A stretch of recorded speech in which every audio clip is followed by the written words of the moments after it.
What is up, guys? It's Cal, and in this video we're going to be exploring some alpha World of Warcraft, but more specifically, the vanilla major cities. Now this is alpha version 5.3, which I believe is patch 0.5. I think that's what the forum post that I downloaded this from said. But anyways, it's from December 11th, 2003, which is almost a year prior to its original release, which was November 23rd, 2004. So before we get started, one thing that you might notice is that the dimensions of the screen are more square-like. That's because Alpha WoW didn't have resolutions to fit more widescreen monitors. I mean, it ranged from 800 by 600 to 1600 by 1200. So looking at the character creation screen here, all of the models are really what you'd expect alpha models to look like. And then you get to the troll. That is absolutely disgusting. One thing I noticed that was pretty interesting is that if you pick dwarf, it allows you to pick the mage class. This is because dwarfs were originally going to be allowed as mages in vanilla, but that was ultimately scrapped. They were, however, allowed to be mages with the release of Cataclysm. Now we're going to be looking at Stormwind.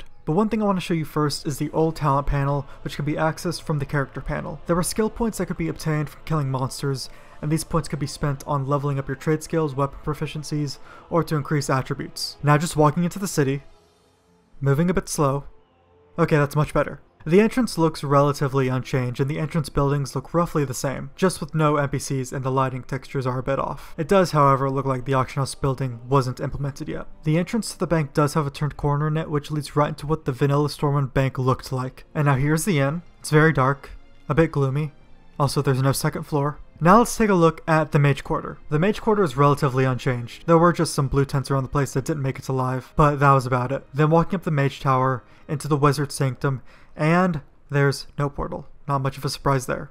So just walking by Stockades, you'll notice it's on its separate island, which is kinda neat. I decided to take a trip into Stockades only to be met with a falling void. And when you drop down through it, well, you end up under Stormwind.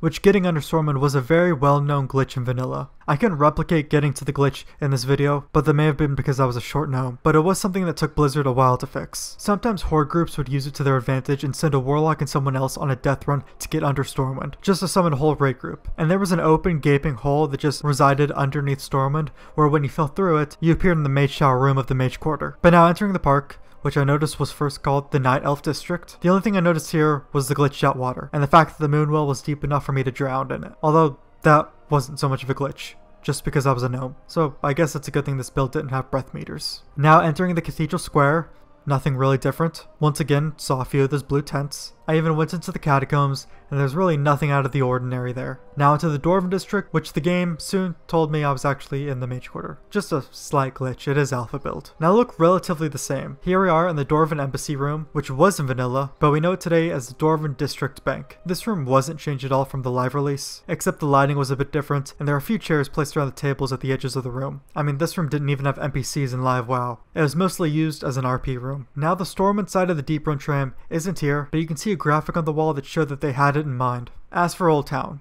which once again told me I was in the Mage Quarter. The only major difference here from vanilla was the SI7 area, which didn't have the instance portal to enter to buy all the PvP stuff, you know, the portal where you had to at least be the rank of a knight to enter. And then the SI7 base and command center, well, they weren't there. It was just a plot of land called the Garrison, and well, at this point I've just given up on the names. And then the Stormwind Keep, which had this royal gallery room, which had the same statues that were in front of Stormwind. Now this was in vanilla, except the center statue was changed to King Lane, which of course made sense. Then King Anduin's area, where he was accompanied by Bolvar Foredragon and Lady Katrana Prestor, or in other words, Onyxia. And that is really all of Stormwind in Alpha.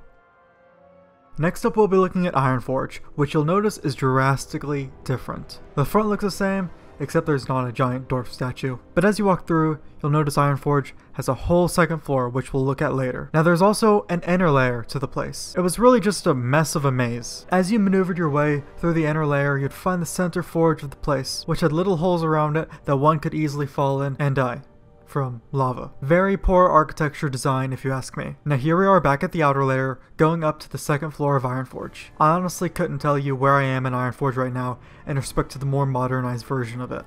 Okay, well, now I know this is the military ward. That's about it. This is where the battle masters hung out and the hunter trainers. Next, I believe we're making our way to the Hall of Explorers. Well, I mean, it looks like the library's about the same. And what is this? It looks like some weird griffin science experiment going on. This is of course where the Griffin Master was going to be. Now moving on over here, up these stairs to the Mystic Ward, which the building looks the same, just the fact that it's on the second floor is what's different. And now here is the Forlorn Cavern, which is on the inner layer of Ironforge. It definitely looks different. It has no pool to fish old Ironjaw out of. Now I know what you might be thinking. Is old Ironforge in the alpha?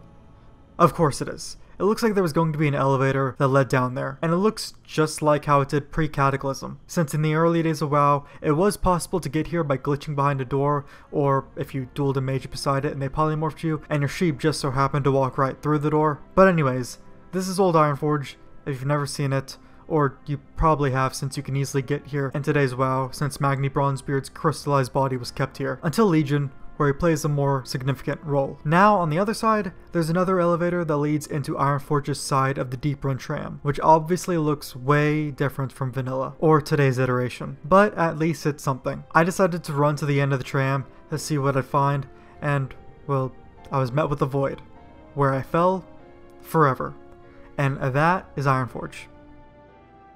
Now the final Alliance city, Darnassus. Going through the entrance, it looks the same, minus the ancient protectors obviously. In the Temple Gardens area, there's still that giant cat-rat hybrid statue, but there's not a bank connected to it, which, I mean, makes sense. That seems like something they'd add in post. Now heading over to the Tradesman Terrace, where the auction house is, a lot of the hut buildings are connected together by bridges. And then we see this jumbled mess of bridges. I'm really curious at what the thinking was behind this. But anyways, there's a bridge connected to what I believe was the inn, or one of the inns, or just one of the buildings pushed to the back, which had a second floor to it. And you could obviously tell that the lighting in these places is pretty screwed. Over the Craftsman Terrace, it's really the same deal. Buildings connected by bridges. But then there's this one building here that's sort of on the outskirts of Darnassus. Just a single path that leads there, and nothing really in it. There's just a body of water behind it. We've of course seen Night Elf architecture styled buildings like this before, but I'm curious as to what was going to be here originally. Then heading over to the Cenarian Enclave, which I spent many hours at, since that's where the hunter trainers were, the pet trainers, that's also where you bought your mount and mount training, and it was just a tree with an entrance. The hunter stump that had the hunter trainers on it was just this hollowed out half tree. So sad. And then these spiral staircase trees we've of course seen before, and there was, well, nothing at the top. Then the Temple of the Moon, which as I approached it, I got a little scared since there was a very ominous dark night elf statue in the distance. But that was just a problem with the lighting. As you can see in here, all the stepping stones are untextured and black. And then upstairs where Tyrande is, well, nothing's changed. And I think we should also go check on Ruthven Village, because, I mean, why not? You know, the teleporting tree, everything there. Just wanted to check up on the place, and, well, this happened. The teleporting tree has been chopped down, and it looks like they're building a Walmart. Or this is just where the Hippogriff Flightmaster was originally going to be. Which I'm glad they created Ruthven and put the flight point there, because, well, flying up to Darnassus sucks. For any new players, or just anyone in general who doesn't have Azeroth flying, never take a Hippogriff to Darnassus. Take one to Ruthven instead, and just use the teleporting tree, because if you pick Darnassus, your bird decides to take the scenic route, and it's literally an extra 5 minutes. But anyways, I had to get to the bottom of this. I jumped off the world tree into the abyss, and I went searching for Ruthven myself. So I went swimming, and I swam some more, until I found a spot off the side of Teldrassil, and, well, it looks like Ruthven is just some twigs and rubble. In other words, it wasn't there. But anyways, that is Darnassus. Now we're going to take a look at Orgrimmar. Now as you may be able to tell, I played around with the spawning options a bit, and changed my character model, and, well, what the heck am I? Well, I'm a female orc wearing a male human skin, and I have pink triangles on my head. Do I need to censor this? Okay, much better. There we go, now we're a cube with this dude's face on it. So as we walk in, you can tell some of the buildings look the same. Probably the most obvious one that's different is the bank building that's straight ahead. Now moving up here, a pretty significant change was the stone bridge right beside the Wyvern Tower. Now I kind of went past it quick, but the big PvP building which requires you to be a rank of a stone guard to enter wasn't there either. And now this is a path that kind of loops around to the outside of Orgrimmar, you know, the other entrance. The Valley of Spirits is supposed to be around here, which as you could tell, it isn't. Now going around here, I decided to take a trip to the Cleft of Shadow.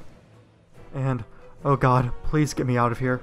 So now we're in the Valley of Wisdom, at what the Alpha calls Thrall's Fortress, but it's Grommash Hold. And, well, it's really just a maze. This honestly would have been a good style of Orcish architecture to keep their leader safe from lions because, well, no lions would be able to find him. But after many months of searching, I finally found his throne room. Now what I'm about to show you is what this building looked like back in vanilla.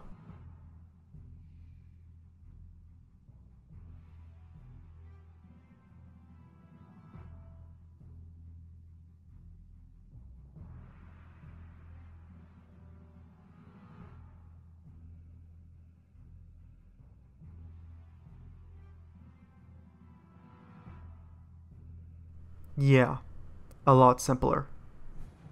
Now this is a side path right by Grommash Hole that wasn't here in vanilla, so I guess the drag portion of the city didn't exist, because this leads straight to the Valley of Honor. Heading into what the alpha called the Hunter's Quarters, but was called the Hall of the Brave in vanilla. I believe they widened the door a bit for the release, but the inside pretty much looks the same. Now heading into the Colosseum, which also had a name change in vanilla where it was renamed to the Ring of Valor, and it pretty much looks the same, just more textures in vanilla. Oh, okay. Here's the drag. It was called the Long Unnamed Canyon, I guess? I don't really know. But I decided to check out the other entrance to the Cleft of Shadows, and, well, I immediately want to leave.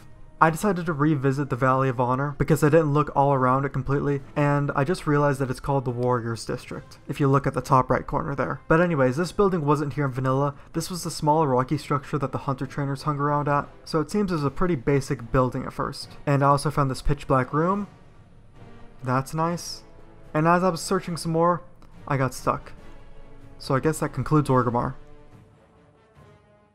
Now we're going to take a look at Undercity, which you'll notice is pretty different, kind of in the way that Ironforge was. Oh, and I seem to have picked the model of an old-timey human. Now as we enter the city, it all seems to be the same graveyard, same throne chair, even the same there was no elevators in alpha build, but you get what I mean. Now the thing is, when you get to the bottom of the elevator, it puts you directly into the trade quarter, instead of having to go through a hallway. Now, this is me jumping into the slime, but the trade quarter seems to be the same as it was in vanilla, minus the direct elevator exits. So I decide to leave the area and explore another quarter, only to be met with a very cramped Undercity. I mean, look at these hallways, they're so tiny, and they have little bridges connecting each other, and there I am, once again flying right off into the slime. But now I'm looking for my way up, only to notice that these cramped hallways are the inner layer of Undercity, and there's a whole outer layer with the much bigger hallways we remember. I mean, Undercity does have an inner and outer layer to it, but the inner layer in alpha, well, I mean, you can see it.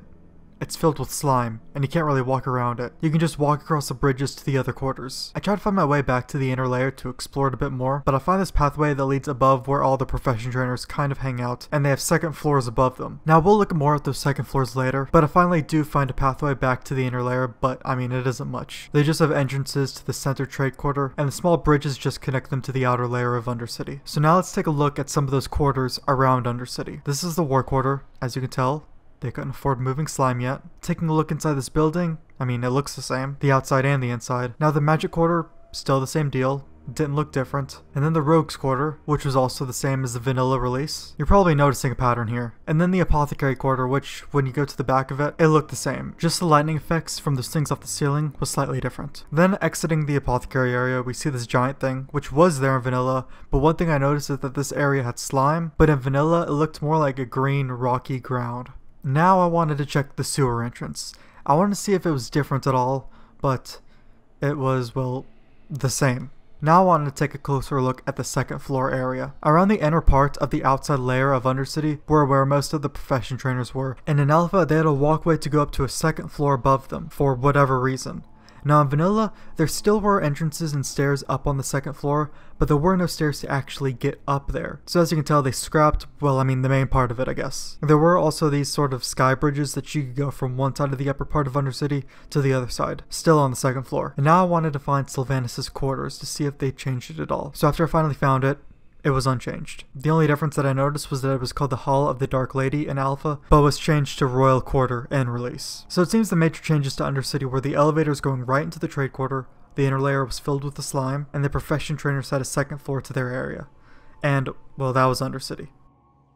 Now finally, Thunder Bluff. And luckily when I had it spawn me here, it spawned me up top here because the elevators to actually get into Thunder Bluff weren't operational. For the main entrance to Thunder Bluff, it seems like there are more buildings in the alpha, and there's no center pool like there is for live. Heading up this pathway to the elevated part of the main area of Thunder Bluff, and it just seems more open and vanilla, like less buildings, which seems to be common with all these changes they made to the cities before the main release. Heading up to the top of the tiki head thing to where the Wyvern Master is, and I mean it just looks the same. Then the most top part of the middle portion of Thunder Thunderbluff where Karn Bloodhoof is, it does look significantly different. These buildings in the middle weren't in vanilla, and then Karn Bloodhoof is in this building at the back, which I believe was a bit bigger in vanilla as well. Heading over to the Hunter Rise, and it's pretty much the same. Even this big building over here where the Hunter trainers reside, there were just a couple of carpets on the floor in here, in vanilla. Oh, and this building wasn't here in vanilla either. Next up, to the Spirit Rise. The first thing I notice is where this bridge ends at. On vanilla, it leads to that bottom ramp that goes into the cave, whereas in the alpha, as you see, goes to the main portion area. As for the buildings, all the same it seems. As for the cave, besides the random glitched hole at the entrance, it all seems the same. It's the same structure cave that made it to life. Now for the Elder Rise, which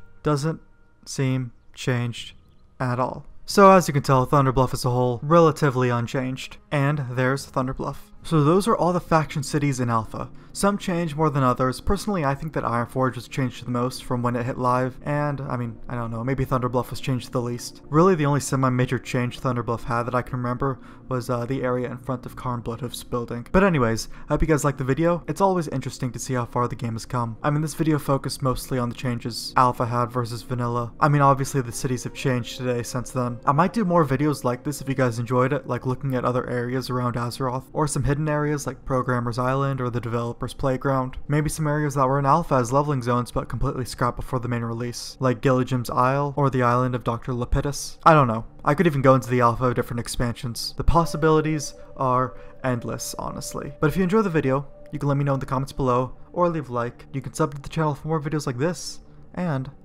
I'll see you guys in the next video.